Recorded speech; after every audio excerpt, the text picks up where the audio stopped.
Hello everyone, my name is Sean. I am the Crypto Smith. Welcome back to the channel. This video here, I just want to do a quick good news, bad news scenario, right? Everything right now in the marketplace, the financial markets, the housing market, everything is looking grim. We're looking at going into a recession here in the next 12 months.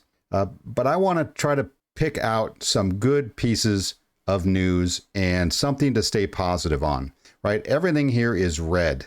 Right, it's bloody out there. I did a video yesterday covering this. Right, we got to see some crypto bubbles, which is very depressing to look at right now. So we're just going to get rid of that one. And I wanted to tell you about recessions. Right, the good news and the bad news.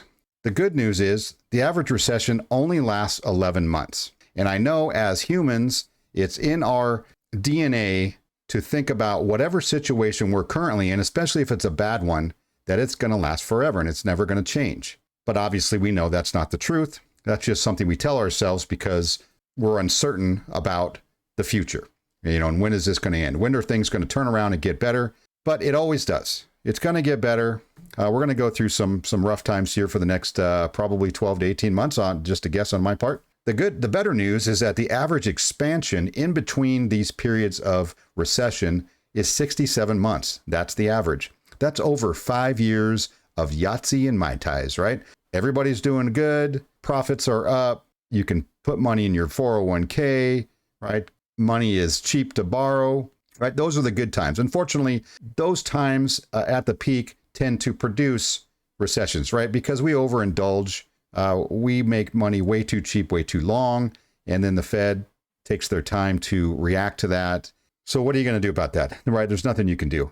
We're going to ride it out. That's what we're going to do. And we're going to get on to better times after this.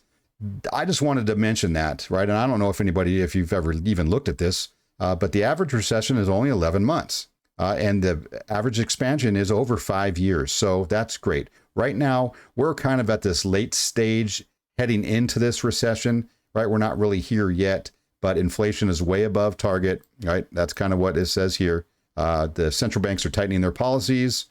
Credit moderates, profit margins contract. All of these things are happening now. So we are about to dip into this, hopefully, an 11-month period. Maybe it's less. You know, I don't really know what's going to happen in the next 11 months. Here's another good indicator. This basically tells you when these things happen, this is how many months on average until we're in the recession, I guess. I don't know if there's a hard, fast date, you know, where they say everybody agrees, okay, it's finally a recession, and that's the starting point. I imagine it's more of a merging into over the next weeks and months.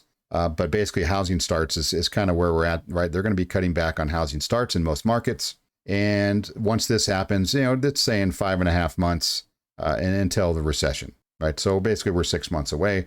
So to me, that says next 18 months, we're going to be kind of in this, right? And we're going to have to see where gas prices go and where inflation stops or we turn into stagflation instead of inflation. Basically, there's just no moving of the markets because everybody's going to have to cut back. But having said all of this, the good news is if you're in crypto adoption is still happening. Fidelity CEO, she's very bullish on crypto. They're a huge financial institution, and she is still buying up crypto during this downtime, which is good to see. I mean, that's good news and positive sentiment for the market. Just a year ago, PayPal put crypto on their app. So now you can buy and sell a few different cryptos, some of the top ones with PayPal. They're a major payment platform. JP Morgan, right, one of the largest financial institutions in the world, CEO Jamie Dimon, who I don't personally like, but he stated 4 years ago that crypto was a scam and Bitcoin is a fraud and you were stupid if you bought it and he would never touch it. But then we find out later that while he was saying that, as soon as he turned around, he was buying Bitcoin and Ethereum. And now he holds that. JP Morgan actually came up with their own digital coin. I guess he's bullish on blockchain, but he's down on the investments that he owns. I believe at one point he even forbid his employees to actually own any crypto while he was actually owning crypto. So anyway, so that's JP Morgan for you. You can't really get away from this because they are one of the largest financial institutions out there. And so they make markets So you kind of have to pay attention to them, whether you like them or not. And that's what I had to say on the subject, right? It's going to get worse before it gets better. It's not going to be this way forever. This is temporary. So in another year or so, we're going to be singing a different tune. And who knows? Obviously, anything can happen. Things can change in an instant. World events, wars go away. The beer flu, maybe it subsides and we're finally past it. And if there's, a red wave in November, we'll have to see. I'm not really sure what's going to happen, but I do know that it's not going to last forever. And I want you to understand that also. Feel free to buy the dip if you're into this kind of thing. But that's not financial advice. I'm just saying, right?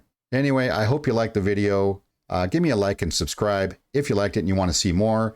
That really helps my channel grow. And for that, I appreciate you. Have a great day.